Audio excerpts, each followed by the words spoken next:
Meus amados irmãos, paz do Senhor.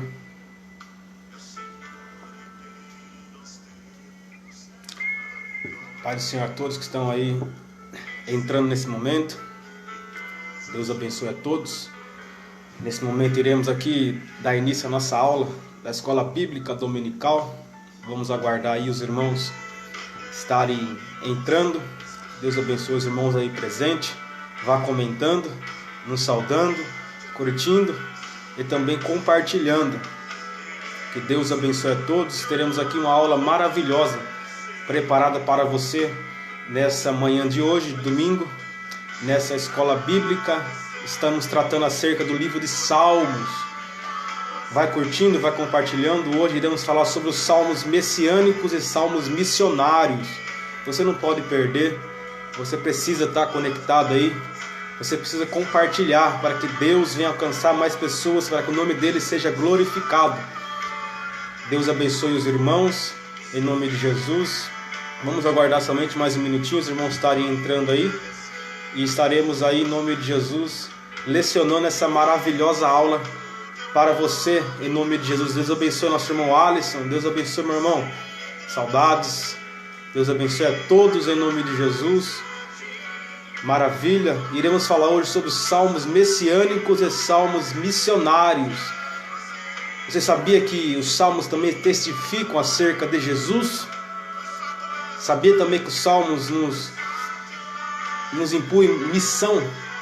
Então nós iremos falar sobre salmos missionários e salmos messiânicos, em nome de Jesus. Vamos fazer aqui uma oração para a gente iniciar? Em nome de Jesus, vamos orar a Deus Pai. Nesse momento iremos aqui entrar em Tua presença, lecionar essa aula tão maravilhosa que o Senhor preparou para nossos corações. Fale conosco, que toda barreira e impedimento caia por terra, que o nome do Senhor venha ser glorificado. Em nome de Jesus, Pai, rogamos a Tua bênção, somos dependentes de Ti, em nome de Jesus. Amém, meus irmãos? Hoje iremos falar sobre os salmos messiânicos, a lição de número 2. Iremos hoje lecionar a lição de número 2 da nossa revista Editora Betel. A lição tem por título o livro de Salmos.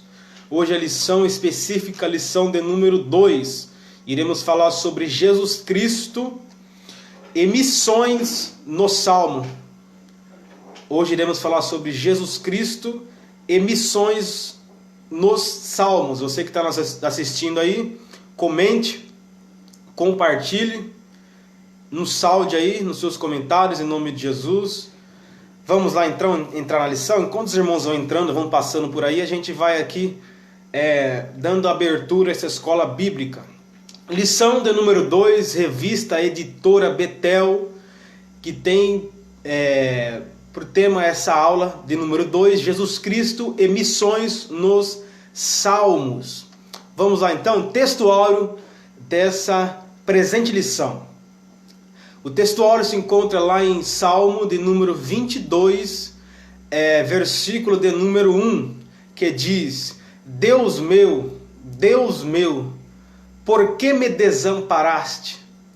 Por que te alonga das palavras do meu bramido e não me auxilias?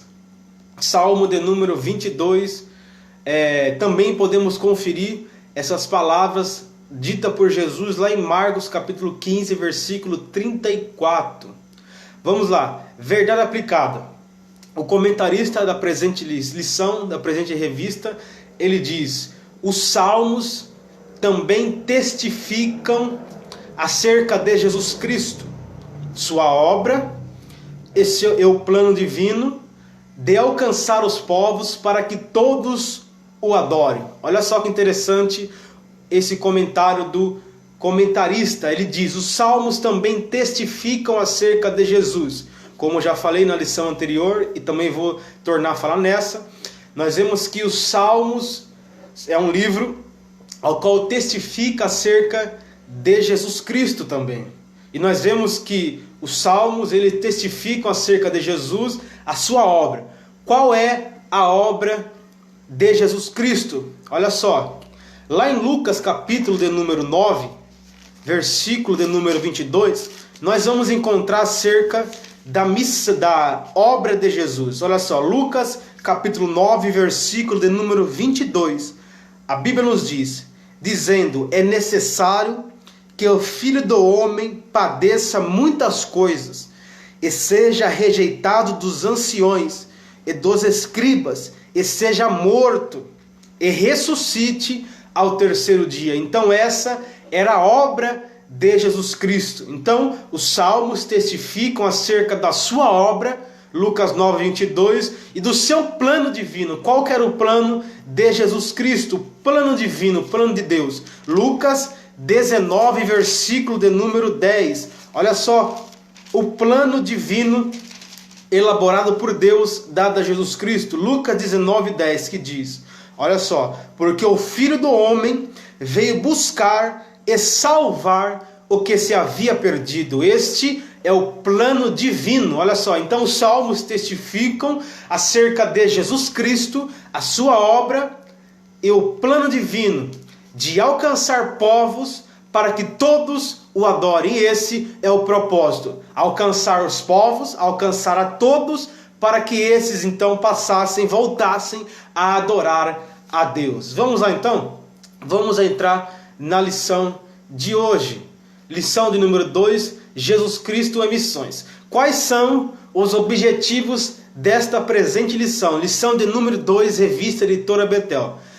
Os objetivos são compreender as mensagens proféticas e sobre o Messias, apresentar o sofrimento do Messias e também destacar a missão dada por Cristo ao seu povo. Então esses são os objetivos dessa presente lição de número 2.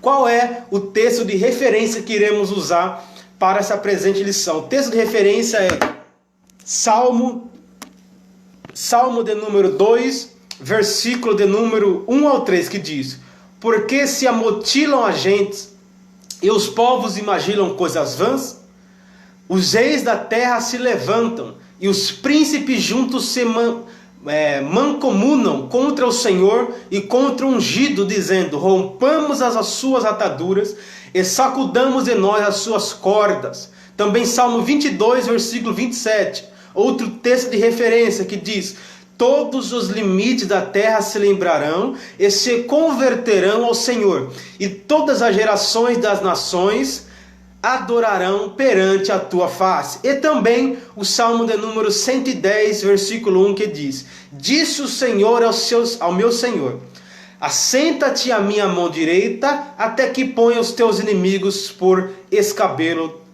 do teu sol. Cuidado para que ele não venha tornar a escorregar. Vamos lá então. Esboço da presente lição. Primeiro, vamos ter a introdução. Tópico 1, profecia dos salmos messiânicos. Tópico 2, sofrimento do Messias. Tópico 3, o sacerdócio real e os salmos missionários e a conclusão. Vamos então entrar na lição? Introdução dessa presente lição.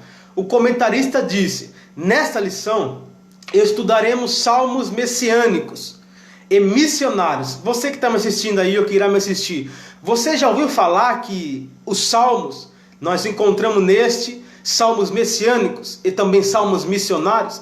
O que são salmos messiânicos? Salmos messiânicos são aqueles salmos que contêm profecias sobre Cristo. Então salmos messiânicos são aqueles salmos que contêm profecias acerca de Cristo.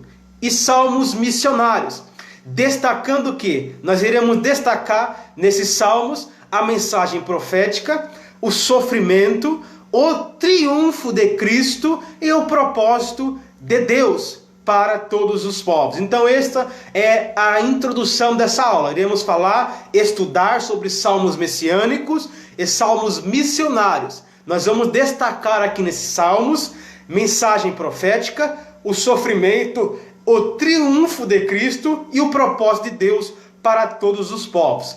Vamos lá. Ponto de partida. Os salmos testemunham acerca de Jesus Cristo. Os salmos testemunham acerca de Jesus Cristo. Vamos lá. Tópico de número 1. profecias nos salmos messiânicos. Vamos então encontrar em alguns salmos profecias acerca de Cristo. Vamos lá. Profecias nos salmos messiânicos. Olha só, tópico de número 1. O Salmo 2, escrito por Davi, conforme pode ser verificado em Atos 4, 25, retrata 3 profecias a respeito do Messias. Olha só, quais são essas profecias? Primeiro, a revolta da nação e do povo contra o ungido de Deus. Segundo, o triunfo do Filho de Deus. E terceiro, o reinado do Filho de Deus sobre todas as nações. Olha só, vamos conferir? Vamos lá então. Salmo de número 2. Olha só, vamos ler esse salmo. Salmo de número 2, versículo 1, 2 e versículo de número 3. Olha só. O salmo diz: por que se amotinam as nações e os povos imaginam as coisas vãs? Os reis da terra se levantam e os príncipes juntos se mancomunam contra o Senhor e contra o seu ungido, dizendo: rompamos as suas ataduras e sacudamos de nós as suas cordas. Então esse salmo, o salmo de número 2, é um salmo messiânico. E nele iremos destacar 3 pontos. Primeiro, iremos falar sobre aqui a revolta da nação e do povo contra o ungido. Iremos falar sobre o triunfo do Filho de Deus. Iremos falar sobre o reinado de Deus sobre todas as nações. Vamos então pontuar. Primeiro ponto, ponto 1.1. Vamos falar agora sobre a revolta do povo contra o ungido. Olha só, Salmo de número 2. O Salmo 2 começa com a seguinte indagação. Ele começa dizendo: por que se amotinam as gente, ou seja, as nações, e os povos imaginam coisas vãs, ou seja, planos tolos? Então o salmo começa dizendo: por que se amotinam a gente, as nações, e os povos se imaginam coisas vãs, planos tolos? Olha só, a palavra amotinar significa enfurecer-se, revoltar-se.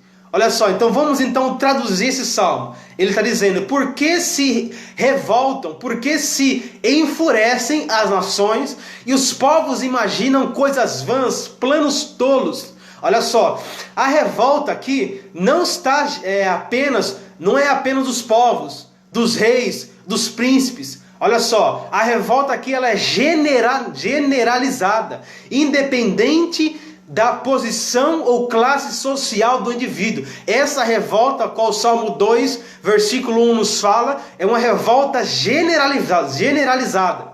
Olha só, a revolta não será apenas dos povos, dos reis, dos príncipes, em conluio, e serão direcionadas ao ungido. Olha só, o termo aqui usado no Salmo 2, ungido, aponta profeticamente para Cristo, o Senhor Jesus. Por que o Salmo 2 ele é um salmo messiânico e a gente ali entende que ele está apontando para Cristo, para o Senhor Jesus? Porque ele usa o termo ungido. Olha só, a Bíblia nos diz, Salmo de número 2, versículo de número 2: os reis da terra se levantarão e os príncipes juntos se mancomunam contra o Senhor e contra o seu ungido. Então vamos entender por que esse Salmo 2 é um salmo messiânico, porque ele usa esse termo ungido. O que quer dizer esse termo ungido? O termo ungido é um termo no grego. Olha só, ungido significa um termo grego. Traduzido para o português significa Cristo, e no hebraico significa Messias. Então logo quando o Salmo 2 usa o termo ungido, ele está se referindo, apontando para Cristo no português e para o Messias no hebraico. Então a gente entende que o Salmo 2 é um salmo messiânico porque ele usa o termo ungido, termo este dado a Jesus, que significa ali no português, no hebraico Messias e no português Cristo. Mas como você pode me provar isso na Bíblia? Olha só, vamos ler um texto bíblico, Atos dos Apóstolos. Abra comigo aí se você tem a Bíblia em mãos. Atos dos Apóstolos, capítulo de número 2, versículo de número 36. Atos dos Apóstolos, capítulo de número 2, versículo de número 36. Olha só, escola dominical, precisamos usar a Bíblia, olha só. Atos 2,36 nos diz: saibas, pois, com certeza, toda a casa de Israel, que a esse Jesus, a quem vós crucificastes, Deus o fez Senhor e Cristo. Olha só, Cristo, que é a palavra usada no português, que traduzida para o grego significa ungido, e no hebraico Messias. Então a Bíblia está dizendo aqui: saibas, pois, com certeza, toda a casa de Israel, que a esse Jesus, a quem vós crucificaste, Deus o fez Senhor e Cristo, ou seja, e ungido, e Messias. Então, logo o Salmo 2, ele usa o termo ungido, que significa Cristo no português. Então, lá ele está falando acerca de Jesus. E aqui Atos 2:36 nos diz que Deus o fez Senhor e Cristo, ungido, Messias. Então, por isso que nós entendemos que o Salmo de número 2 é um salmo messiânico, porque ele usa esse termo ungido, que é Cristo e também Messias. Então, voltando para o salmo de número 2, nós entendemos que o salmo 2 é um salmo messiânico, porque ele usa esse termo ungido, que significa Cristo e também Messias. Mas vamos entender melhor o Salmo 2. Portanto, Cristo, nós vemos aqui que no Salmo 2 nos diz que ele enfrentaria e enfrentou uma forte oposição. Cristo, nós vemos que o Salmo 2, ele profetiza, ele aponta para Cristo, nos mostrando que ele enfrentaria e enfrentou uma forte oposição. Mas será que Cristo ele enfrentou mesmo essa forte oposição? Olha só, Atos dos Apóstolos, capítulo 4, versículo de número 27.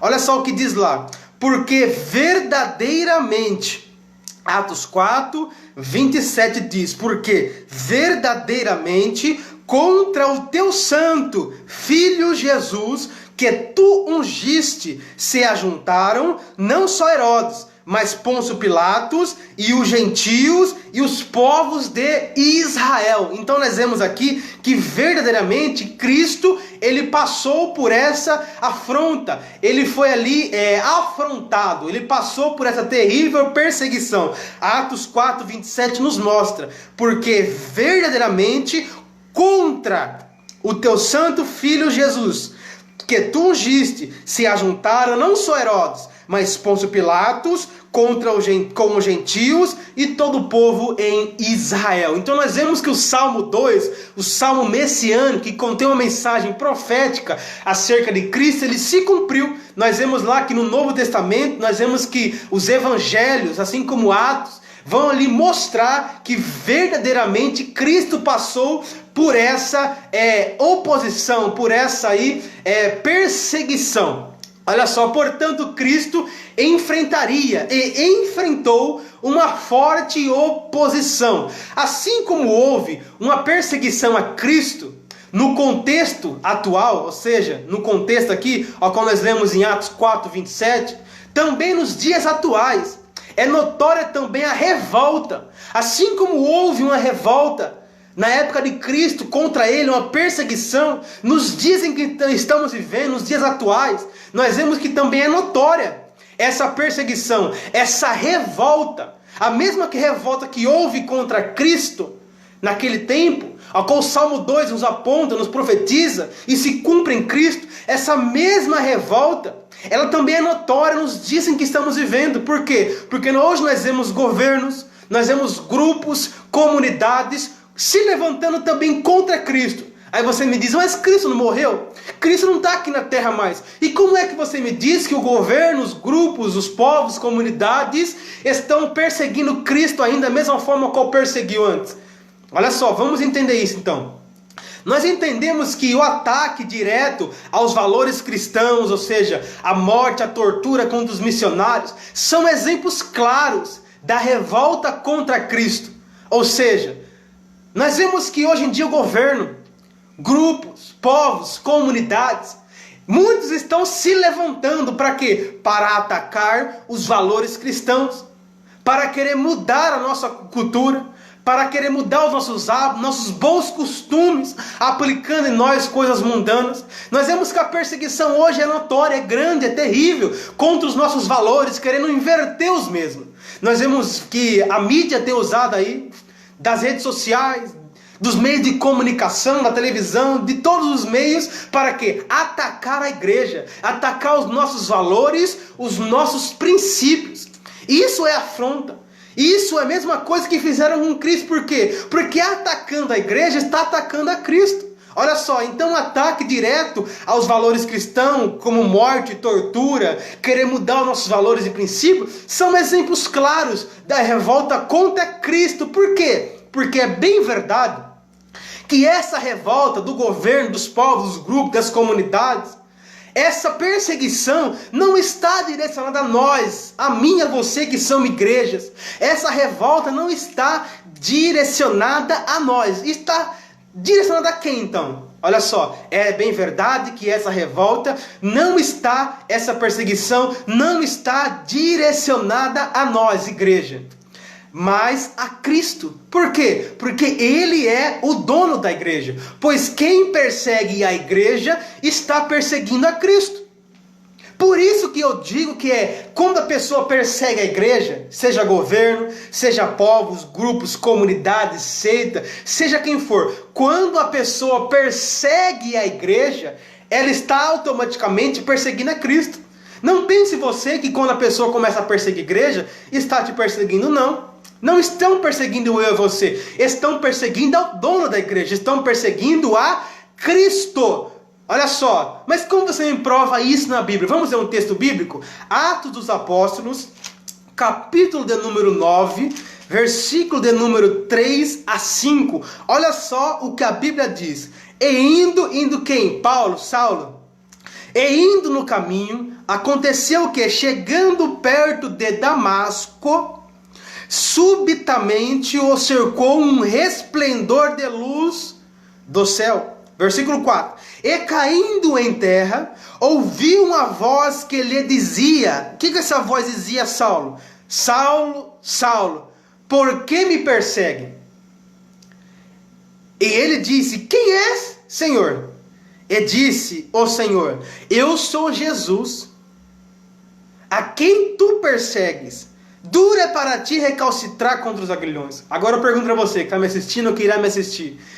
Quem que Saulo estava perseguindo? Aquelas cartas que estavam com ele eram direcionadas para quem? Contra quem Saulo estava indo? A perseguição de Saulo era contra quem? Não era contra a igreja? E aqui o que Cristo diz para ele? Versículo de número 4. Versículo de número 4. E caindo em terra, ouviu uma voz que dizia, Saulo, Saulo, por que me persegues? E quem falava com ele? Cristo. Então, o que está dizendo o texto? Que a perseguição de Paulo, de Saulo, não era contra a igreja, era contra o Cristo, o dono da igreja. E é por isso então que eu estou falando para você, explicando, transmitindo para você, que está me assistindo ou que irá me assistir, que quando o governo, povos, comunidades, seita, seja quem for, passa a perseguir a igreja, querendo aí mudar, inverter os nossos valores, nossos princípios, quando a pessoa se levanta contra os missionários para matar ou perseguir, essa pessoa não está perseguindo a igreja, está perseguindo ao dono da igreja. Jesus disse, Saulo, Saulo, por que me persegues? Você está perseguindo não a igreja, não esse povo. Você está perseguindo a mim, Jesus, o dono da igreja. Então nós vemos que quando a pessoa se levanta contra a igreja, automaticamente ela está se levantando contra Cristo, o dono da igreja. E será que existe alguém que pode se levantar contra Cristo? Então, a gente tem que tomar cuidado. Nunca devemos se levantar contra a igreja. Porque levantando-se contra a igreja, automaticamente se levantamos contra o dono da igreja. Perseguindo a igreja, estamos perseguindo a Cristo. Então nós vemos que o Salmo 2, um salmo messiânico, aponta para quê? Ele diz que Cristo, o ungido, ele iria passar por uma perseguição. E nós vemos que ele passou por essa perseguição. E ainda hoje, nos dias atuais, essa perseguição é notória. Mas agora contra a igreja. E não deixa de ser contra Cristo. Então nós vemos que o Salmo 2, a primeira profecia é o quê? É uma revolta contra o ungido de Deus. Que ainda hoje nós ainda a vemos de uma forma notória contra a igreja. Mas não deixa de ser contra Cristo. Olha só, vamos lá. Segunda profecia que nós encontramos no Salmo 2, o Salmo messiânico. Olha só, segunda profecia. A segunda profecia nos diz acerca do triunfo do Filho de Deus. Após perseguir a Cristo, o ungido, nós vemos que ele vai triunfar agora. O triunfo do Filho de Deus. Tópico 1.2, revista Editora Betel. Salmos, olha só, tópico 1.2, o triunfo do Filho de Deus. Percebe-se que a revolta, conluio. O que significa conluio? Significa acordo realizado com o propósito de prejudicar, uma trama, uma conspiração. Então aqueles povos, eles fizeram um conluio contra Cristo, contra o ungido. Eles fizeram ali, eles maquinaram um propósito, uma trama para prejudicar. Eles conspiraram contra Cristo. Olha só, então percebes que esse conluio, essa trama, essa conspiração dos reis, dos príncipes, dos povos e nações, percebes que está generalizada esse conluio, essa perseguição, essa trama. Olha só, está generalizada. Foi os reis, os príncipes, os povos e nações, relatados no Salmo 2, versículo 1 ao 3, tinham por finalidade. Qual que era a finalidade dessa perseguição? A finalidade a qual? Era romper as ataduras do Messias. Vamos ler esse texto bíblico?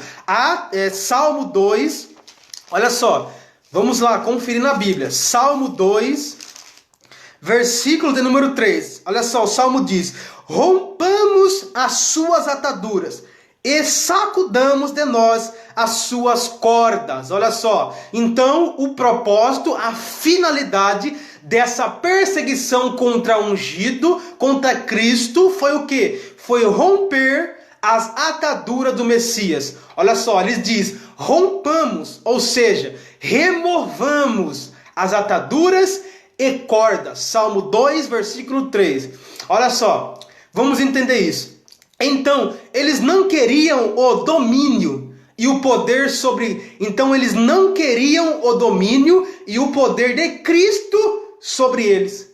Por que então que eles perseguiram o ungido? Esse é a finalidade. Porque eles não queriam que Cristo os dominasse. Eles não queriam o poderio e o senhorio de Cristo na vida deles. E é por isso então que eles passam a perseguir o ungido, que é Cristo, que é Jesus, que é o Messias. Para quê? Para romper as ataduras, com a finalidade de o quê? De evitar esse domínio, esse senhorio, esse poderio sobre eles. Então eles não queriam o domínio e o poder de Cristo sobre eles. E quantos que hoje em dia ainda não aceitam o poderio e o senhorio de Cristo na sua vida?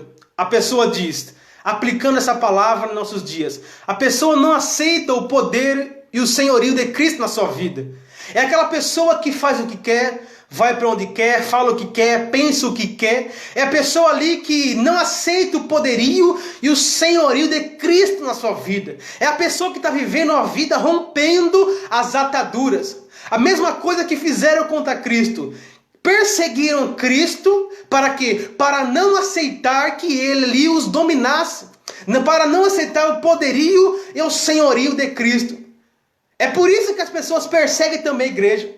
Porque não aceita a pregação da igreja. Então, não aceitam a pregação da igreja, o que acontece? Então, eles se levantam contra a igreja.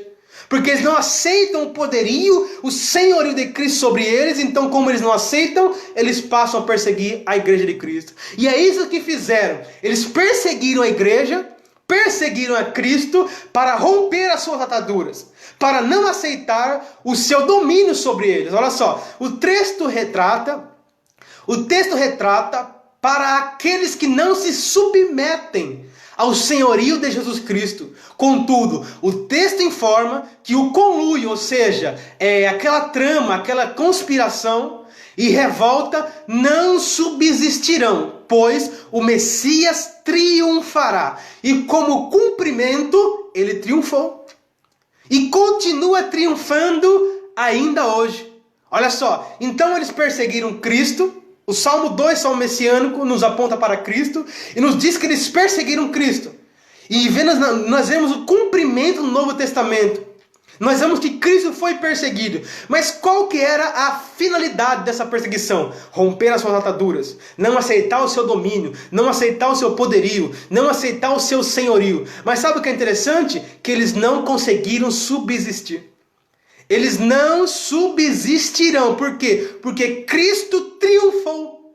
E Cristo continua triunfando ainda hoje. Sabia disso? Olha só, sabe o que é interessante? Isaías capítulo 9, versículo 6 nos diz. Olha só que interessante. Acerca do poderio de Cristo. Isaías capítulo de número 9, versículo de número 6 nos diz. Olha só. Porque um menino nos nasceu. E um filho se nos deu. E o principado está sobre os seus ombros. E o governo está sobre os seus ombros. Olha só. E o seu nome será maravilhoso, conselheiro, Deus forte, Pai da eternidade, príncipe da paz. Então não adianta querer subsistir ao domínio, ao poderio, ao senhorio de Cristo. Por quê? Porque não tem como subsistir. Por quê? Porque o domínio está sobre os seus ombros. O poder está sobre ele. E sabe o que é interessante? Olha só, Mateus 28, a Bíblia nos diz, olha só, Mateus 28, versículo de número 18, a Bíblia diz, olha só, Mateus 28, versículo 18 diz, e chegando-se, Jesus falou, dizendo, é-me dado todo o poder no céu e na terra. Então não adianta, meus irmãos, querer resistir ao poderio e ao senhorio de Cristo. Não adianta. Não vamos conseguir subsistir. Porque Isaías já diz, Isaías 9,6, o poder está sobre os seus ombros. O domínio está sobre ele. É ele quem domina. E nós vemos que ele diz aqui, é-me dado todo o poder nos céus e na terra. Então, o propósito dessa perseguição de Salmo 2, versículo 1 ao 3, era o quê? Era romper as ataduras, era não aceitar o domínio, o poderio, o senhorio de Cristo. Mas não adiantou, por quê? Porque ele triunfou, e ele triunfou, continua triunfando e vai sempre triunfar. Por quê? Porque o domínio, o poder está sobre ele. Jesus triunfou sobre tudo e sobre todos. Sobre os sábios e entendidos, sobre os principados e potestades, sobre a morte e sobre o nosso adversário, que é quem? Satanás. Então Jesus Cristo, ele triunfou sobre todos. Queriam resistir a Cristo. Tentaram ali perseguindo ele, romper as suas ataduras, mas não deu certo. Por quê? Porque ele triunfou na cruz do Calvário. Ele triunfou sobre quem? Sobre os sábios e entendidos, sobre os principados e potestades, sobre a morte e sobre o nosso maior adversário, que é Satanás. Jesus Cristo triunfou, triunfa e sempre vai triunfar. Então, tópico de número 1.2, nós vemos aqui que a segunda profecia foi o quê? O triunfo de Cristo. Nós vemos que eles quiseram romper, mas não deu certo. Por quê? Porque Cristo triunfou e ele continua triunfando. A terceira profecia, então vamos lá. Primeira profecia no Salmo 2. Primeira profecia, a revolta contra o ungido, contra Cristo, contra o Messias. Segunda profecia, o triunfo do Filho de Deus, o triunfo de Cristo. E a terceira profecia no Salmo 2, nós vemos que é o quê? O reinado do Filho de Deus, que é Jesus, o Cristo, o Messias, o ungido. Olha só, tópico de número 1.3. Terceira profecia encontrada no Salmo messiânico, que é o Salmo 2. Olha só, terceira profecia, o reinado de Cristo. Olha só, o decreto divino estabelece o reinado do Filho de Deus. Olha só o que diz lá. Pede-me e te darei as nações por herança, e os fins da terra por tua possessão. Salmo 2, versículo 8, que nos diz: pede-me, e te darei as nações por herança, e os fins da terra por tua possessão. Então nós vemos aqui o reinado de Cristo. Olha só, o decreto divino, escorçado no versículo 7 a 9, profetiza o ofício real de Cristo. Olha só, o exercício desse ofício por Cristo está mais detalhado no Novo Testamento. Olha só, em relação ao universo, Cristo passa a governar o mundo. Será que esses versículos do Salmo 2 se cumpriram em Cristo? Será que verdadeiramente ele reinou? Será que ele reina? Olha só, o Salmo 2, Salmo profético, messiânico, nos diz que Cristo iria triunfar, iria reinar. Será que ele reinou? Olha só, vamos ver isso então. Olha só, em relação ao universo, Cristo passa a governar o mundo. Já lemos aqui Mateus 28, versículo 18, que diz: e chegando Jesus falou, dizendo: é-me dado todo o poder nos céus e na terra. Então Cristo, ele recebeu todo o poder no céu e na terra. Isso é reinado. Olha só, as nações serão reunidas em volta dele. Mateus 25, olha só, Mateus 25, versículo de número 31. Olha só o que diz lá. Mateus 25, 31, acerca do reinado de Cristo, olha só. E quando o Filho do Homem vier em sua glória, e todos os santos anjos com ele, então se assentará no seu trono da sua glória. E todas as nações serão reunidas diante dele. E apartará uns dos outros, como o pastor aparta os bodes e as ovelhas. Olha só. Então todos irão se reunir em volta dele. E todos confessarão que ele é o Senhor. Olha só. Filipenses, capítulo de número 2, versículo 9. Olha só. Filipenses, capítulo 2, versículo 9. Você que tem Bíblia aí, olha só. Filipenses, capítulo 2, versículo 9. Olha só o que diz a Bíblia. Porque também Deus o exaltou soberanamente e lhe deu um nome que está sobre todo nome. Olha só, versículo de número 10, olha só, para que ao nome de Jesus se dobre todo o joelho, dos que estão nos céus, na terra e debaixo da terra, e toda língua confesse que Jesus Cristo é o Senhor, para a glória de Deus Pai. Então nós vemos que o tópico 1.3 nos fala acerca da terceira profecia messiânica, o Salmo messiânico. A terceira profecia encontrada no Salmo 2. Nós vemos acerca do reinado do Filho de Deus, do ungido, do Messias, do Cristo. Nós vemos que ele iria reinar, e ele reinou e sempre vai reinar. Nós vemos que para ele, nele foi dado todo o poder nos céus e na terra. Nós vemos que todos irão se reunir ao redor dele. E nós vemos que Filipenses 2, 9 a 11 nos diz que todo joelho se dobrará e toda língua confessará que Jesus Cristo é o Senhor, para a glória de Deus Pai. Sabe o que é isso? É o reinado de Cristo. E sabe o que é interessante também? Romanos 14, 11. Olha só, Romanos 14, 11. Olha só. Romanos 14, 11 nos diz: porque está escrito, pela minha vida, diz o Senhor, todo joelho se dobrará diante de mim, e toda língua confessará a Deus. Então nós vemos aqui acerca do reinado de Cristo. Nós vemos que ele sempre vai reinar, porque para ele foi dado todo o poder nos céus e na terra. Diante dele todos irão se dobrar, diante dele todos irão confessar que ele é o Senhor, para a glória de Deus Pai. Por fim, aqueles que não aceitam a Cristo, o Messias, sofrerão um duro juízo. Olha só, Salmo 2, versículo de número 9. O que vai acontecer com aqueles que não aceitarem os poderio e o senhorio de Cristo? Salmo 2, versículo 9. Olha só o que diz lá. Tu os esmigalharás com a vara de ferro, tu os despedaçarás como um vaso de oleiro. Então nós precisamos aceitar, reconhecer que Cristo é o Senhor, que Cristo é Kairos, Kyrios, que somente Ele é o Senhor. Então, nesse tópico de número 1, meus irmãos, nós falamos acerca do Salmo messiânico, o Salmo de número 2. Nós encontramos no Salmo de número 2 três profecias a qual falamos aqui, a qual pontuamos. Primeira profecia, a revolta contra o ungido. Segunda profecia, o triunfo do ungido. E terceira profecia, o reinado do ungido. Nós encontramos tudo isso no Salmo de número 2. Então, o que foi que eu ensinei para você que está me assistindo ou que irá me assistir?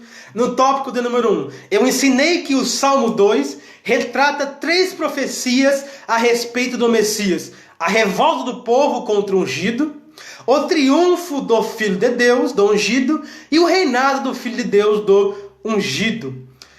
Então vamos lá, seguindo para o próximo tópico. Tópico de número 2, o sofrimento do Messias. Olha só, mais um salmo messiânico. Agora vamos falar sobre o sofrimento do Messias. Tópico de número 2, revista Editora Betel. Tópico 2, lição de número 2. Você que está nos assistindo aí, curta, comente, compartilhe em nome de Jesus. Que Deus abençoe a todos. Olha, vamos lá então, tópico 2. Encontramos também nos Salmos o sofrimento do ungido de Deus. Será que nós encontramos isso nos Salmos? Aí você pode me dizer, mas será não é só nos evangelhos que nós encontramos acerca de Cristo? Não, os salmos também testificam acerca de Cristo. Encontramos nos salmos alguns salmos messiânicos, salmos proféticos que apontam para Cristo. Olha só, então encontramos nos salmos o sofrimento do ungido do Senhor. Aonde nós encontramos isso? Salmo de número 22. Você que está com Bíblia aí, abra aí, Salmo de número 22. Olha só, então encontramos o sofrimento do ungido do Senhor, expresso de uma forma profética e tipológica, e também chamada de Salmo da Cruz. Então o Salmo de número 22, ele é um salmo messiânico, que nos fala acerca do sofrimento do Filho de Deus, do Cristo, do ungido, do Messias, de Jesus. Ele é conhecido como Salmo da Cruz. Então o Salmo de número 22 é um salmo messiânico, conhecido como o Salmo da Cruz. Por quê? Porque fala acerca do sofrimento de Jesus. Mas vamos nos aprofundar um pouco nesse Salmo 22. Vamos lá, vamos pontuar alguns pontos do Salmo 22. Tópico de número 2.1. Vamos falar acerca da sujeição e abandono de Cristo. Olha só. Tópico 2.1. Sujeição ao abandono. Cristo sujeitou-se, ou seja, submeteu-se a um dos piores sofrimentos. Sabia disso? Cristo sujeitou-se. Ele se submeteu a um dos piores sofrimentos. Aí eu pergunto para você, ele tinha por obrigação passar por o que ele passou? Ele tinha por obrigação sofrer como ele sofreu? Claro que não. E por que ele o fez? Por amor à minha vida e à sua vida. Estamos, esse dia de hoje, comemorando a Páscoa. E será que nós estamos aí sendo gratos ao Senhor? Entenda uma coisa, Cristo, ele se submeteu, se sujeitou a um sofrimento. Encontramos isso no Salmo 22, o Salmo da Cruz. Mas será que era necessário ele passar por isso? Não. Ele passou por isso por amor à minha vida e por amor à sua vida. Cristo se submeteu por amor à minha vida e à sua vida. Ele passou por aquele abandono, se sujeitou, se submeteu àquele sofrimento por amor à minha vida e por amor à sua vida. Sejamos gratos a Deus em nome de Jesus. Olha só então, vamos lá. Salmo da Cruz, Salmo 22. Cristo sujeitou, se submeteu a um dos piores sofrimentos. Qual foi um dos piores sofrimentos de Cristo? Qual foi? O abandono. Abandono, meus irmãos, é um dos piores sofrimentos que o ser humano pode passar. E sabia que Cristo foi abandonado? Cristo passou por esse sofrimento, o abandono. Por quê? Por amor à minha vida e à sua vida. Ele aceitou, ele se submeteu, ele se sujeitou a passar por isso, por amor à minha vida e à sua vida. Então Cristo, ele passou por um dos piores sofrimentos, o abandono. Cristo, no momento da crucificação, ele cita o Salmo 22, o Salmo da cruz. Ele diz: Deus meu, por que me desamparaste? Por que te alonga nas tuas palavras o teu bramido e não me exilas? Olha só, o Salmo da cruz, Salmo 22. Vemos que naquele momento da crucificação, ele cita então o Salmo 22, o Salmo da cruz. Ele vai dizer, exclamando, Eli, Eli, lama sabachthani, ou seja, ele clama em aramaico. Eli, Eli, lama sabachthani. Ele clama em aramaico dizendo, isto é, Deus meu, por que me desamparaste? Encontramos isso lá em Mateus 27, 46. E também nos outros evangelhos sinóticos. Nós vemos que o sofrimento de abandono é um dos piores sentimentos que o ser humano pode vir a sentir. Olha só, eu quero ler com você um salmo. Já leu o Salmo 13, versículo 1? Olha só o que diz lá. Salmo 13, versículo 1, nos fala acerca de abandono. Olha só, Salmo de Davi. Até quando te esquecerás de mim, Senhor? Para sempre? Até quando esconderás de mim o teu rosto? Olha só como é terrível esse sentimento de abandono. Se você já passou por isso, você sabe como que é terrível. O sentimento de abandono. Até Davi passou por esse sofrimento. Assim também como Cristo também o passou. Davi disse, até quando te esquecerás de mim, Senhor? Para sempre? Até quando esconderás de mim o teu rosto? E Cristo disse, ele clamou em aramaico, Eli, Eli, lama sabachthani. Deus meu, por que me desamparaste? Então Cristo ele passa por esse sofrimento terrível, que é o abandono. Por quê? Porque ele se sujeitou, se submeteu a isso por amor às nossas vidas. Não era necessário ele passar por isso, mas ele passou por amor, para pagar nossa dívida. Vamos lá então. Salmo da cruz, Salmo 22. Olha só, alguns escritores relatam que essas palavras de Jesus foi por causa da agonia, de grande aflição que ele sentia naquele momento, pois estava carregando o nosso sofrimento e suportando a nossa dor. Você já leu Lucas, o Evangelho Sinótico, que fala acerca desse momento? Nós vemos que ele fala que as gotas se transformaram como gotas de sangue. Por quê? Por causa da agonia, do sofrimento. Você consegue imaginar o tamanho do sofrimento, da agonia que Cristo estava passando naquele momento no Getsemane? Ele estava como esmagado. Nós vemos que Getsemane significa lugar de esmagar. E nós vemos que ele estava sendo esmagado. Por quê? Porque ele estava carregando, ele estava suportando o nosso sofrimento, carregando a nossa dor. Já leu Isaías 53? Olha só, Isaías 53, versículo de número 4. Olha só que interessante. Isaías falou acerca disso, Isaías 53, versículo de número 4. Olha só que interessante. Verdadeiramente, ele tomou sobre si quem? Cristo. As nossas enfermidades. E as nossas dores levou sobre si. E nós o reputávamos por aflito, ferido de Deus e oprimido. Olha só. Mas ele foi ferido pelas nossas transgressões e moído, olha só, pelas nossas iniquidades. O castigo que nos traz a paz. Você tem paz hoje? Você está em paz hoje? Sabe por que você tem paz hoje? Porque ele foi esmagado. Porque ele foi esmagado naquele dia. Passou por aquele sofrimento. Ele carregou o nosso sofrimento e suportou a nossa dor. Para quê? Para que hoje eu e você tivéssemos paz. A paz que nós encontramos somente nele, em Cristo. Então a paz que nós sentimos hoje, nós a sentimos por quê? Porque ele levou sobre si nossas dores, nossas enfermidades. Ele suportou, olha só, versículo 5. Mas ele foi ferido pelas nossas transgressões e moído pelas nossas iniquidades. O castigo que nos traz a paz estava sobre ele. E pelas suas pisaduras nós somos sarados. Então vamos lá, voltando para o Salmo da cruz, Salmo 22. Nós vemos então que alguns escritores relatam que aquelas palavras de Cristo, aquele sentimento de abandono, como ele diz em aramaico, lama sabachthani, Eli, Eli, lama sabachthani, Deus meu, por que me desamparaste? Alguns escritores, estudiosos dizem que ele falou isso. Ele sentiu esse abandono por quê? Por causa da agonia, do sofrimento.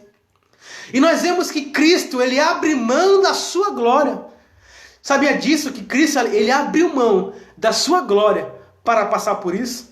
Mais uma vez eu pergunto a você, não era necessário ele passar por isso, mas por que ele passou?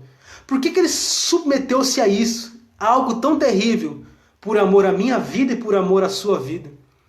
Cristo se submeteu, sujeitou-se a passar por tudo aquilo, por quê?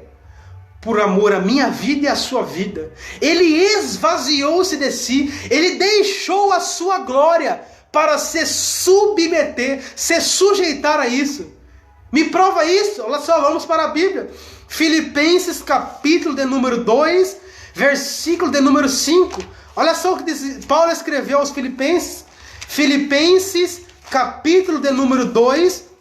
Você que tem Bíblia em mão, abra lá. Filipenses 2, versículo de número 5 a 8. Diz lá, olha só. De sorte que haja em nós, em mim e você, o mesmo sentimento que houve também em Cristo, que, sendo em forma de Deus, não teve por usurpação ser igual a Deus. Versículo 7. Mas aniquilou-se a si mesmo, esvaziou-se.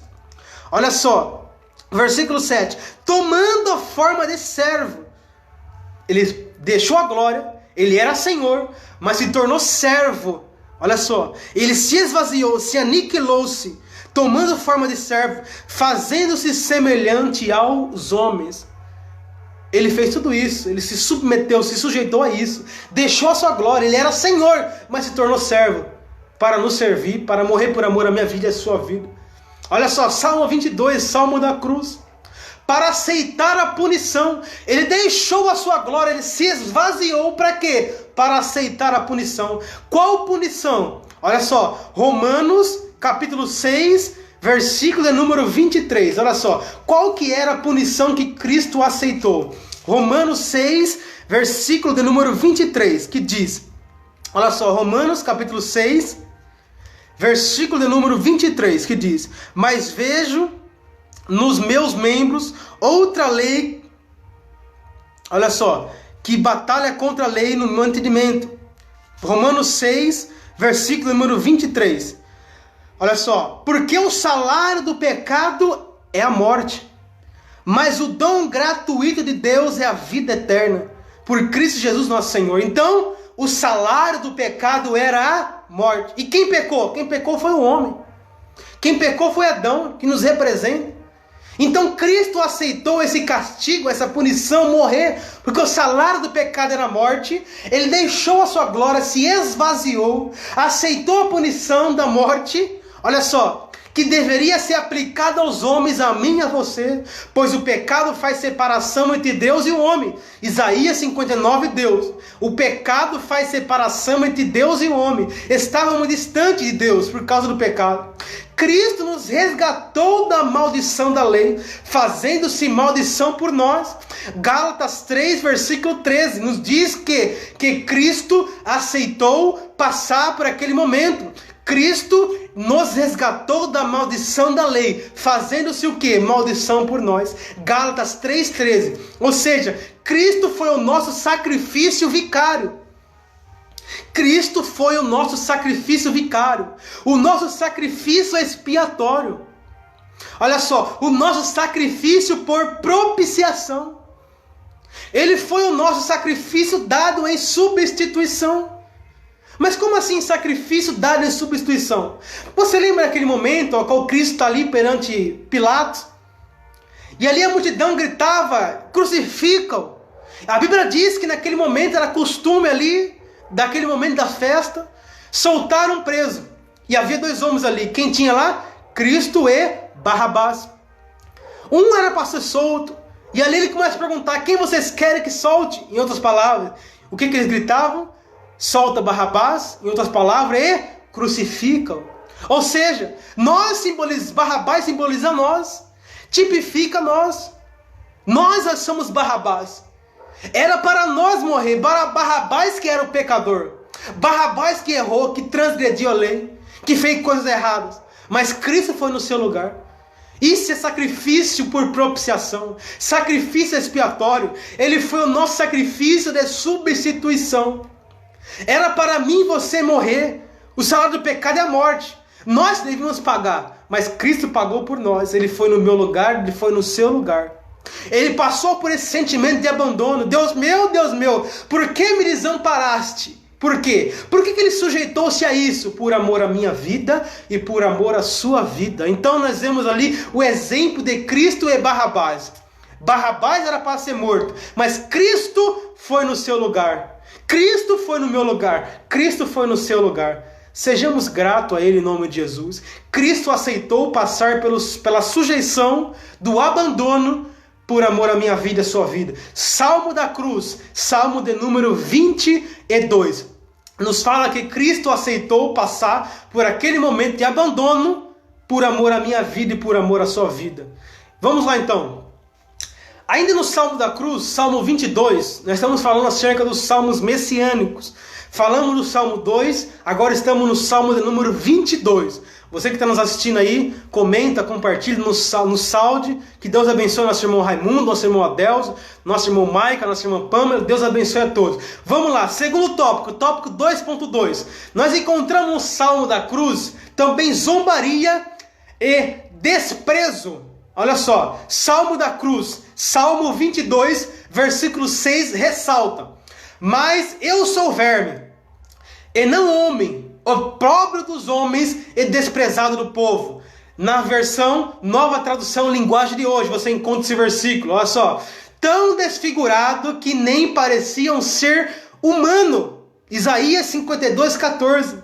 Olha só, Cristo, ele foi ridicularizado pelos homens. Olha só, vamos lá, Isaías 53, olha só o que diz lá. Livro do profeta Isaías, que também é um profeta messiânico. Olha só o que ele diz acerca disso. Isaías 53, versículo de número 3. Olha só. Era desprezado. Olha só. E o mais indigno entre os homens. Homem de dores. Experimentado no sofrimento. Nos trabalhos. E como um que os homens escondiam o rosto. Era desprezado e não fizemos dele caso algum. Olha só então. Vemos que o Salmo de número 22, o Salmo da cruz, nos fala acerca da zombaria e desprezo. Olha só o versículo 6. Salmo 22, versículo 6 nos diz: mas eu sou verme e não homem, o pobre dos homens e desprezado do povo. Ou seja, o povo desprezou a Cristo. Isaías diz que nós ali os desprezamos. Nós desprezamos a Ele, conforme pode ser verificado nos evangelhos. Olha só, vamos lá, evangelhos. Vamos ver no Novo Testamento acerca dessa rejeição. Marcos 10, 34. Olha só, vamos lá. Evangelho segundo escreveu Marcos, capítulo 10, versículo 34 nos diz, olha só. E o escarneceram. Olha só, está falando acerca de Cristo. E o escarneceram, o açoitaram, cuspiram nele e o mataram. Mas ao terceiro dia ele ressuscitará. Olha só que terrível que fizeram com ele. Vamos lá de novo. Escarneceram, aceitaram, cuspiram nele e o mataram. Tudo isso Cristo passou por amor à minha vida e por amor à sua vida. Cristo passou por uma tamanha zombaria terrível. Por um desprezo terrível. Todos os desprezaram. Cuspiram nele. Bateram nele. Maltrataram ele e mataram ele. Ele aceitou passar por tudo isso por amor à minha vida e por amor à sua vida. Olha só outro versículo interessante. Mateus 27. Olha só. Mateus 27, versículo de número 27, que nos diz, olha só. Mateus 27, 27. E logo os soldados do governador, conduzindo Jesus à audiência, reuniram junto dele toda a corte. Olha só. E o despindo, o cobriram com uma capa de escarlate, e tecendo uma coroa de espinho, puseram na cabeça dele, e em sua mão direita uma cana, e ajoelhando diante dele, o escarneciam, dizendo: salve, rei dos judeus. Olha só o desprezo que Jesus Cristo passou. Olha só a zombaria que Cristo passou. Nós vemos que cuspiram, bateram, maltrataram. Nós vemos que despiram. Nós vemos que ali colocaram uma coroa de espinhos na sua cabeça. Nós vemos que o mataram. Por quê? Porque ele aceitou se sujeitar, se submeter a tudo isso por amor à minha vida e por amor à sua vida. Então, o Salmo 22, o Salmo da cruz, também nos fala acerca da zombaria e do desprezo que Cristo passou. E também nós vemos ali pela atitude de um dos ladrões que estava na cruz. Nós vemos também que um dos ladrões que estava na cruz, crucificado junto com Cristo, nós vemos que um deles também zombou dele.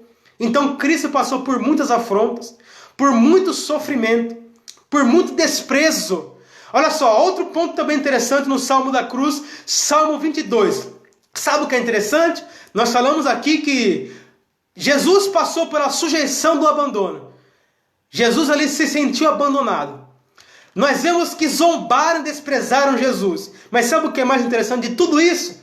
Para a gente concluir o Salmo 22, é que o sofrimento não lhe impediu de cumprir a sua missão. Olha só que maravilhoso isso. Ele passou por abandono, ele foi desprezado, ele foi maltratado, cuspiram, bateram, zombaram, colocaram coroa, crucificaram, mataram ele. Mas tudo isso não impediu ele de ir até o fim, de morrer por amor à minha vida e de morrer por amor à sua vida. Ele poderia muito bem chegar a um dado momento, dizer, não, eu não quero mais. Negar ao Pai. Mas não, ele foi até o fim. Ele foi até o fim, até o limite, até o último momento. Por amor à minha vida e por amor à sua vida. Mas vamos lá. O sofrimento não lhe impediu de cumprir a missão. Olha só.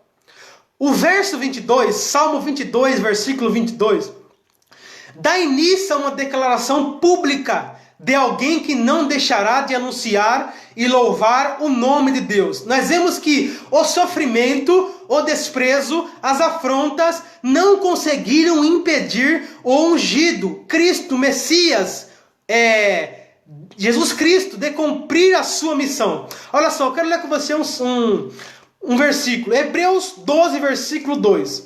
Olha só o que diz lá, Hebreus 12, 2. Diz assim, olhando para Jesus, autor, preste bem atenção nesse versículo, Hebreus 12, 2. Olhando para Jesus, autor e consumador da fé, o qual, pelo gozo que lhe está proposto, suportou a cruz. Olha só, Hebreus 12, 2 diz o quê? Olhando autor e consumador, ao qual suportou a cruz. Já leu esse versículo antes? Já entendeu ele? Jesus Cristo suportou a cruz.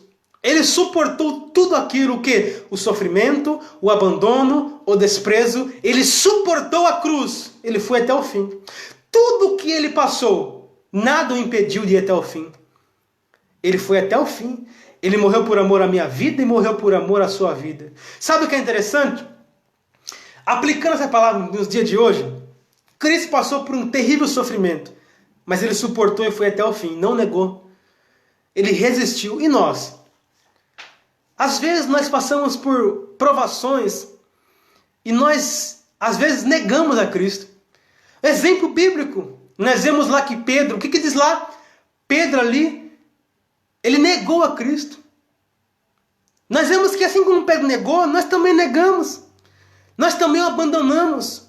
Cristo não nos abandonou. Ele passou por sofrimento, por desprezo, passou por humilhação, cuspiram nele, bateram nele, zombaram nele, colocaram ele uma coroa de espinho, pregaram na cruz, mataram ele, mas nada o impediu de ir até o fim. E nós? Será que estamos indo até o fim por ele também? Olha só o tamanho da perseguição, da afronta que ele passou e resistiu, foi até o fim, suportou a cruz. E nós? Será que nós estamos suportando também a nossa cruz? Quantas das vezes a gente passa por perseguição, por provação, por dificuldade e negamos a Cristo? Negamos o seu nome, abandonamos ele, a prova faz a gente virar as costas para ele. Mas será que vale a pena? Quando a prova chegar na minha e na sua vida, quando a dificuldade chegar na minha e na sua vida, lembre disso, ele suportou a cruz. Ele suportou tudo isso que eu falei aqui e já repeti várias vezes. Ele suportou tudo por amor à minha vida e por amor à sua vida. Não negue a Cristo. Não vire as costas para Ele. Não traia Ele. Não negue o seu santo nome. Vai até o fim, por quê? Porque Ele foi até o fim por você. Mas sabe o que é interessante? Nós vamos até o fim, Ele está conosco. Mas naquele momento lá, cadê os discípulos? A Bíblia diz que ele estava ali no Getsemane orando. Disse ao discípulo, aos 3, olha, fica aí, ore comigo. E quando ele voltava até os discípulos, o que acontecia? Encontrou eles dormindo. E o que ele disse? Vocês não podem velar comigo? Os discípulos abandonaram ele. Os discípulos dormiram naquele momento terrível que eu estava passando no Getsemane.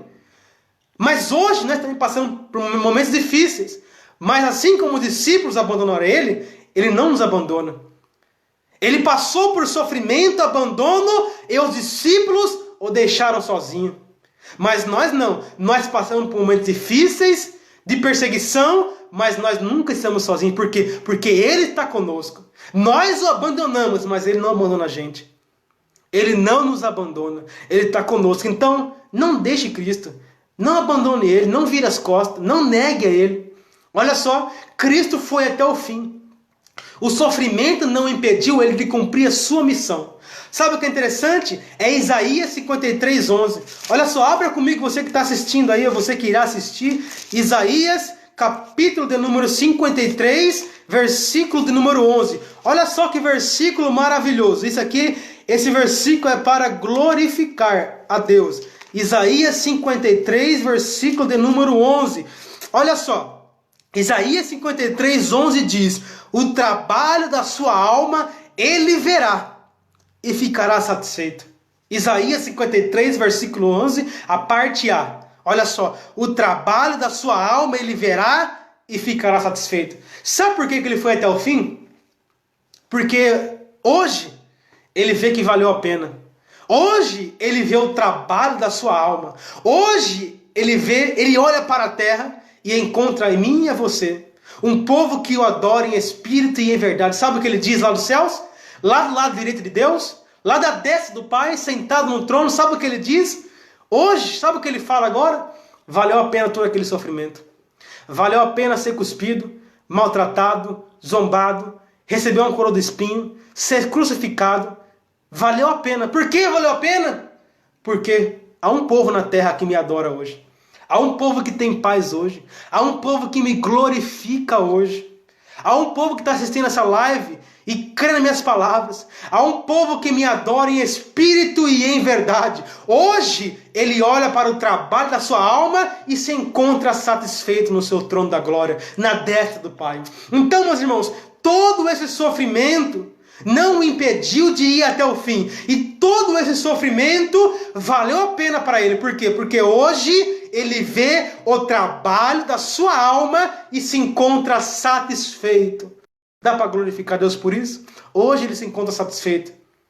Olha só, então vamos lá então. Hoje o Senhor se encontra do lado do Pai, da destra. Após cumprir a sua missão, ele olha para a terra e se encontra satisfeito com todo o seu trabalho cumprido, pois existe um povo que reconhece, o aceita, o seu trabalho, o seu sacrifício e o adora em espírito e em verdade. Não é maravilhoso? Salmo 22, Salmo da Cruz, Salmo messiânico. Então, no Salmo 22, o Salmo da Cruz, nós vemos aqui que ele é um salmo messiânico, pois nos fala acerca de Cristo.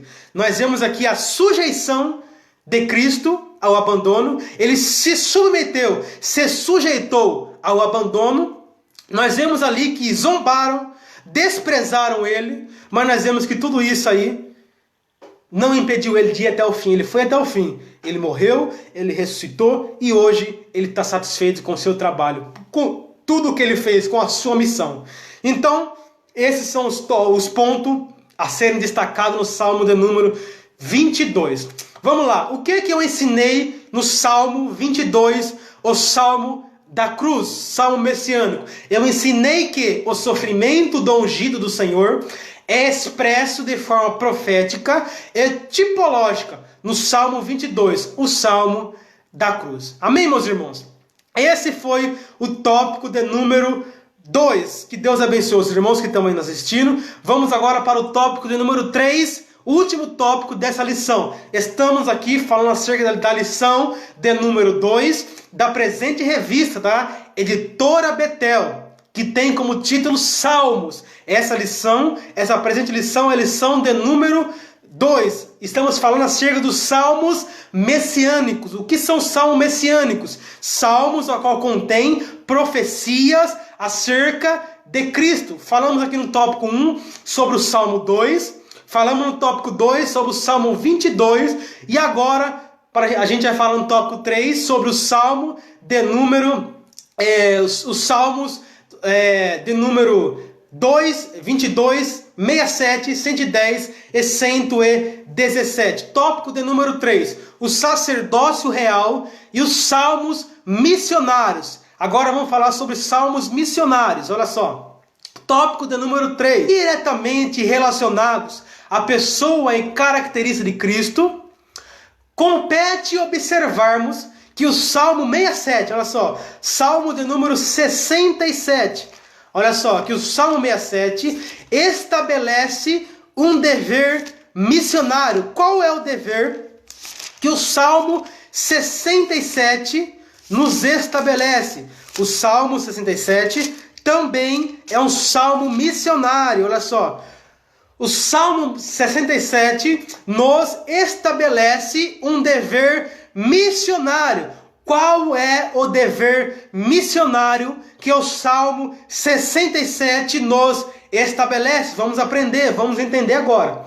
Olha só. Assim, o livro dos Salmos nos convoca não apenas para reconhecermos a pessoa de Cristo e sua obra, mas, por causa disso, conclamarmos a Deus por misericórdia e bênçãos, sem, contudo, ignorarmos o propósito de Deus em abençoar e salvar todas as nações. Olha só, vamos lá. Vamos para o Salmo 67. Salmo 67, versículo 2.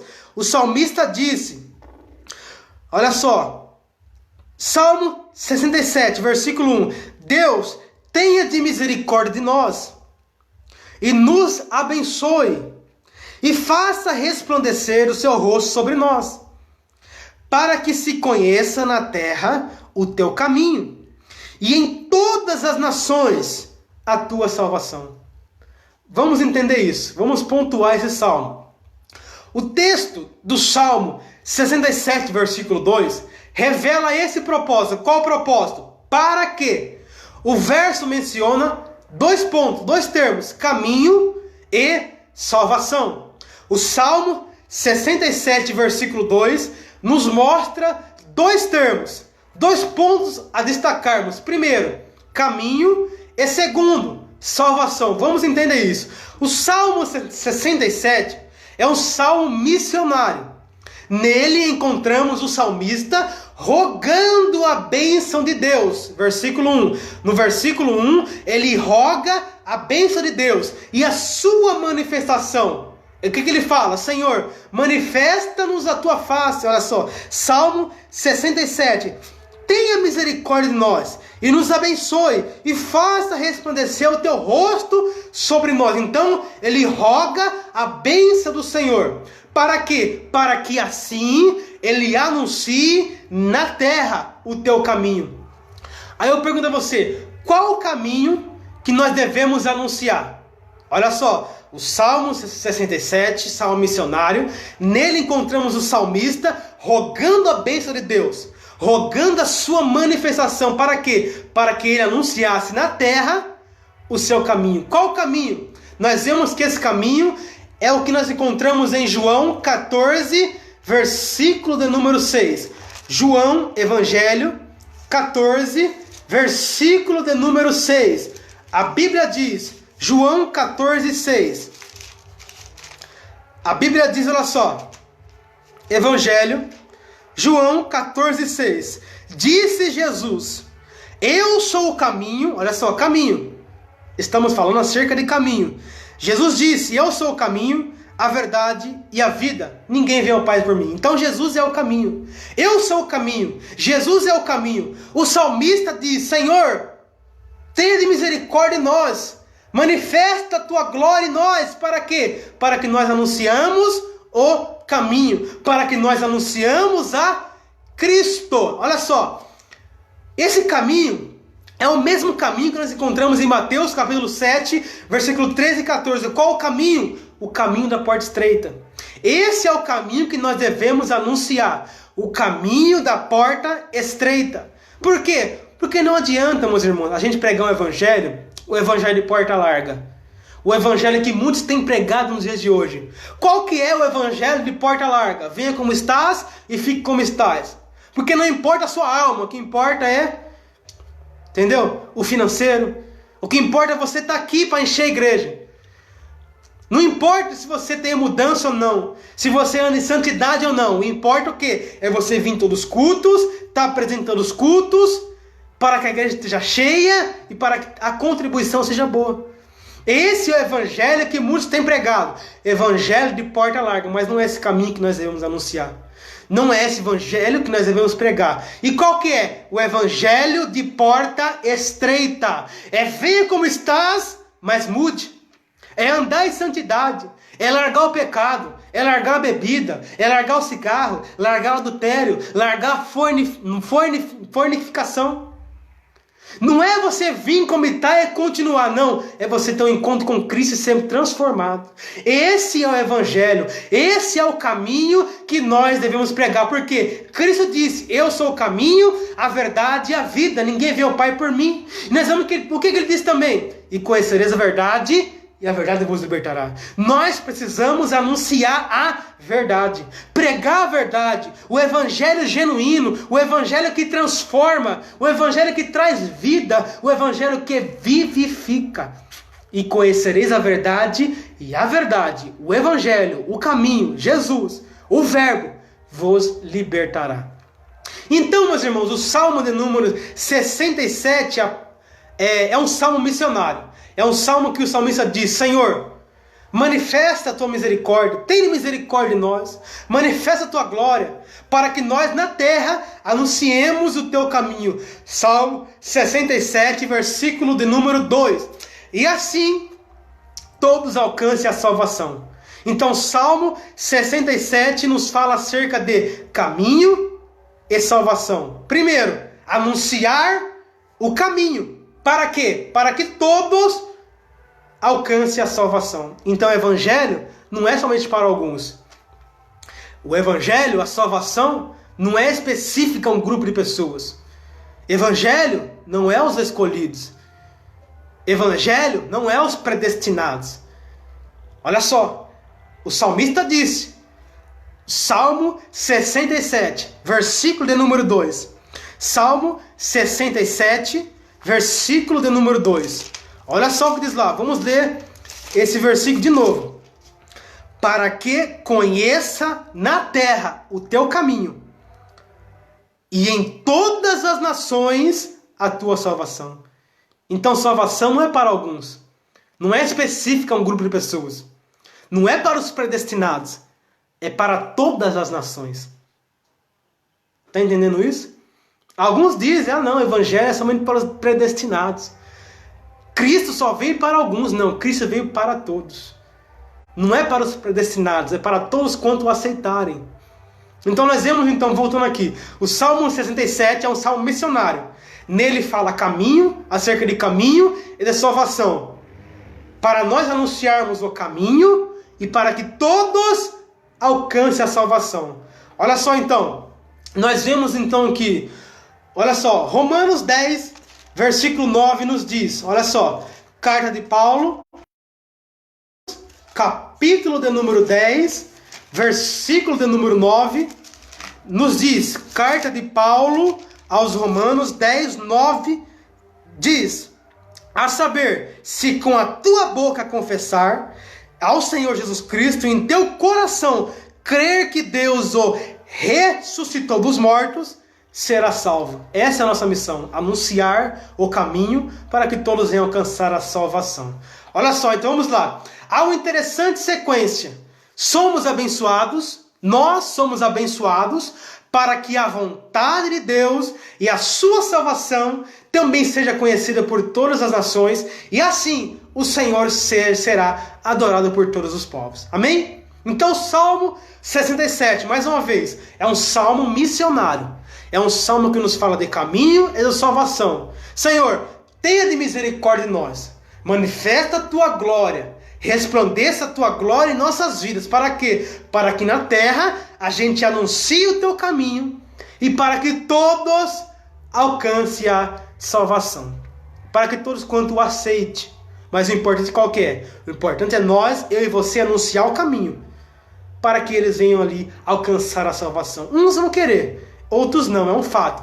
Mas nossa missão é qual? É anunciar o caminho. Para que todos venham alcançar a salvação. Percebe-se o quê? Que nós somos abençoados. Nós um dia encontramos esse caminho, esse Cristo, esse Senhor. Mas nós não podemos parar por aí. Nós precisamos também anunciar esse caminho. Para assim como nós um dia alcançamos a salvação, outros venham também assim a alcançar. Amém? Então o Salmo 67 é um salmo missionário que fala de caminho e salvação. E para concluir, para terminarmos essa aula, tópico 3.3, Revista Editora Betel, lição 2, tópico 3.3. Olha só, que todos os povos o louvem ao Senhor. Olha só, tópico 3.3. Agora vamos falar sobre o Salmo 117. Olha só, Salmo 117. Vamos lá, abramos nossa Bíblia no livro dos Salmos, de número 117. Você que tem Bíblia aí, abra comigo, Salmo 117. Olha só o que a Bíblia diz agora. Vamos lá, tópico 3.3. O Salmo 117 diz, é um dos menores salmos da Bíblia, que diz: louvai ao Senhor, todas as nações, louvai-o, todos os povos, para que sua benignidade, porque a sua benignidade é grande para conosco, e a verdade do Senhor é para sempre. Louvai ao Senhor. Vamos entender esse salmo então. Olha só. O Salmo 117, segundo Kindner e Champlin, faz parte de um grupo de salmos. Isso aqui é muito importante. Você tem que aprender isso. É muito interessante. Olha só. Preste bem atenção nisso. O Salmo 117, segundo alguns estudiosos, ele faz parte de um grupo de salmos. Quais são os salmos que compõem esse grupo? Do Salmo 113 ao Salmo 118. Esses salmos, eles são identificados como salmos de Halel. Já ouviu sobre isso? Se você não ouviu, você vai aprender hoje isso. Escola Dominical é para isso, é para nós aprendermos juntos. Do Salmo 113 ao Salmo 118, são salmos conhecidos e identificados como salmos de Halel. O que significa Halel? Louvor. Então são salmos de louvores. Então do Salmo 113 ao Salmo 118 são salmos identificados como salmo de louvores, salmo de Halel. E sabe o que é mais interessante ainda? Olha só o que vamos aprender hoje. Estudiosos dizem que o hino que Jesus cantou após a ceia foi um salmo de Halel. Olha só, vamos lá. Mateus 26, versículo 30.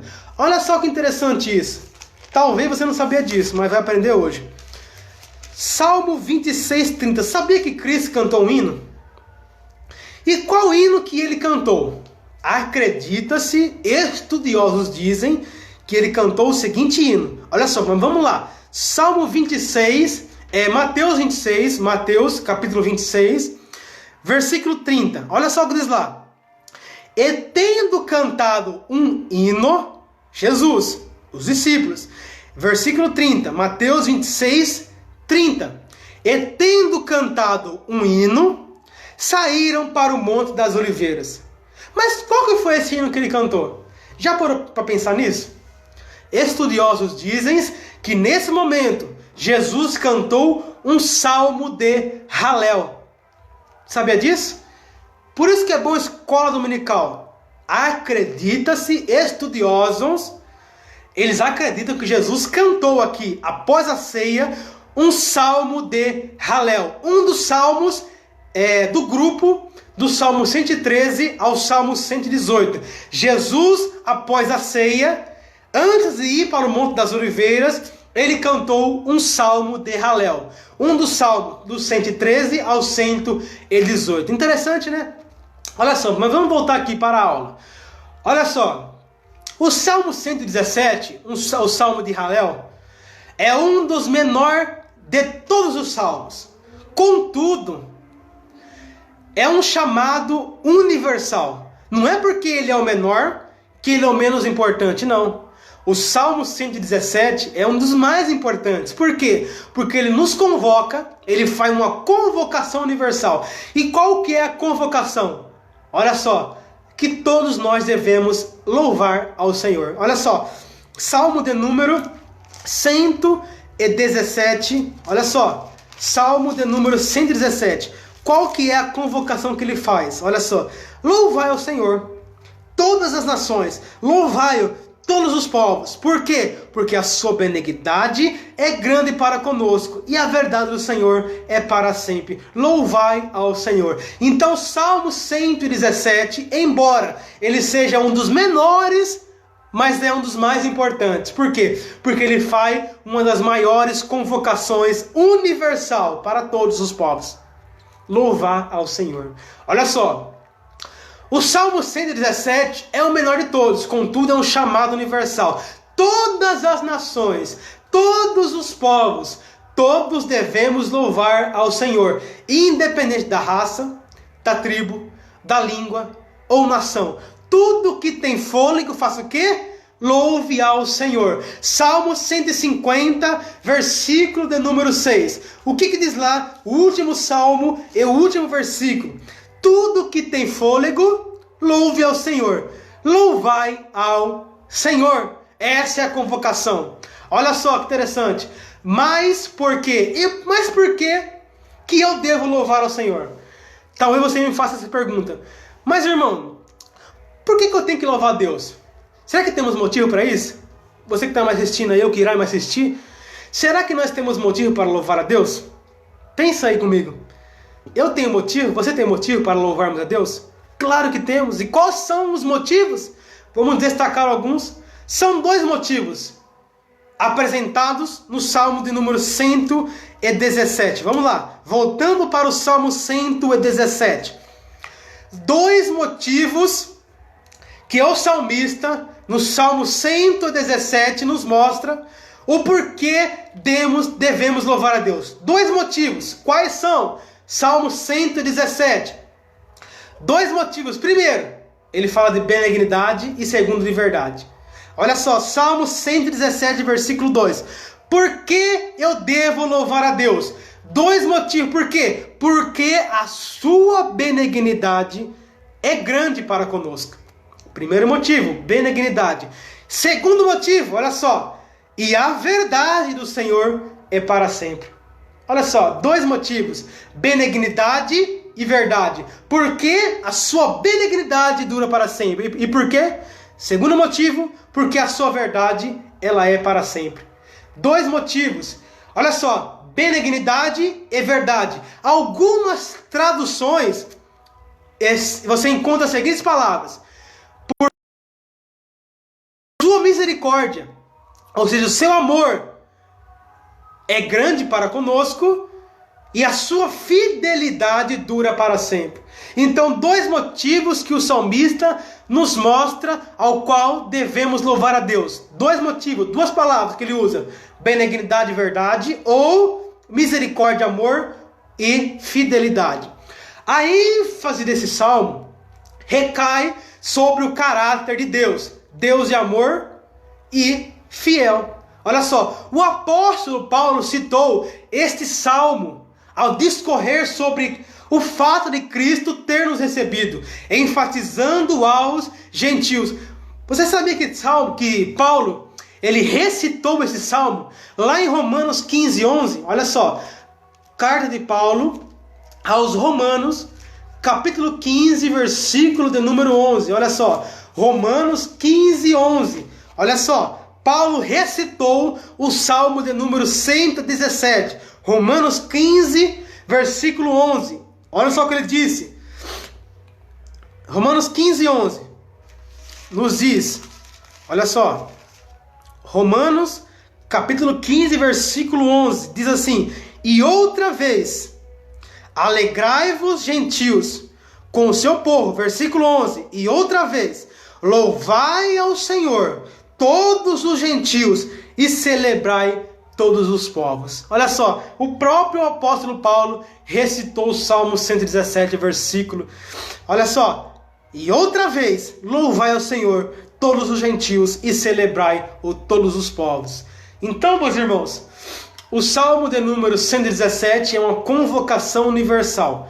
Qual que é a convocação? Louvar a Deus. Por que eu tenho que louvar a Deus? Porque ele usa duas palavras. Porque a sua benignidade, a sua misericórdia, o seu amor é grande para conosco. É grande para contigo. É grande para comigo. E a sua verdade, a sua fidelidade, ela dura para sempre. Dois motivos que ele nos apresenta, ao qual nós devemos louvar a Deus. Amém? Então vamos lá então. O que eu ensinei no tópico de número 3 dessa presente aula? Eu ensinei que o sacerdócio de Cristo é incorruptível.